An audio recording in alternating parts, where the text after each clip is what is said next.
So mobile payments is probably coming up to its 10th birthday soon. So it started around about 2006-07, the early NFC trials with the first generation of NFC phones.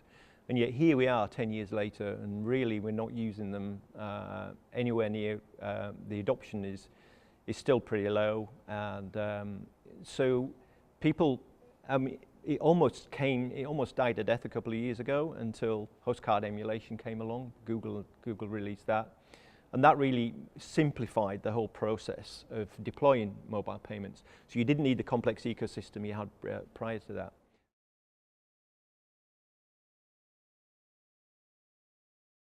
The problem was simple to deploy, but is it secure enough? And then we've seen the Apple Pays and the Android Pays from the OEMs. And again, very good solutions, but they're done on a OEM, device manufacturer by device manufacturer basis. So it's very difficult to scale. So I think there's an opportunity here for TEE to play a role in hardening the security around a host card emulation solution and helping to deliver value-added services, which is also key, I think, to reaching scale.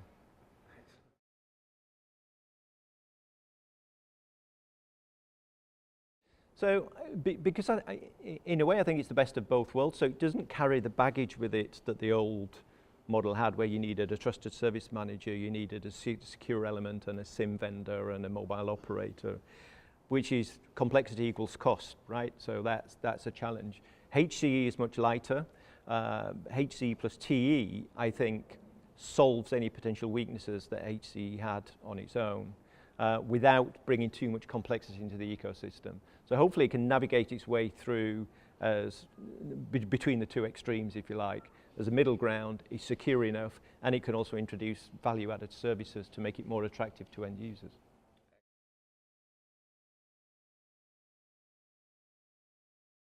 So I think this year we've seen significant growth in the deployment of TEE. It's now in many Android devices, over 700 million. There are more than 20 million devices each month rolling out with TEs in them as well. So at the top end, there's definitely a significant proportion. And I think what we're trying to do at Trustonic is we recognize it doesn't reach everything.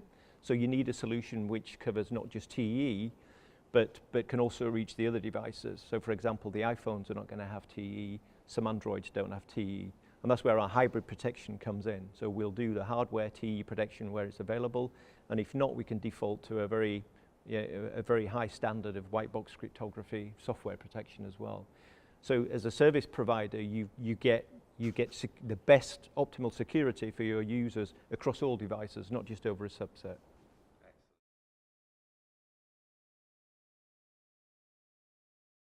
That's a really good question. It's a conversation we have quite regularly, because a lot of the principles that you're applying to mobile payments, securing critical content, simplifying user authentication, apply across numerous marketplaces. So enterprise and government are a natural place. So if you've got your own device and you've got secure enterprise applications on there that you want to keep separate from your personal applications, then again, TE lends itself really nicely to that. Government security has never been more important than it is now globally, and so governments also need that security. So enterprise, government, automobile industry, putting digital keys onto phones, saving the costs of physical manufacture, connected cars. These are all really exciting areas, and of course Internet of Things, the home, the connected city. These are all areas where you've got connected devices, and security is absolutely paramount in there. So yes, we're probably starting with mobile payments, but it absolutely extends across many market verticals.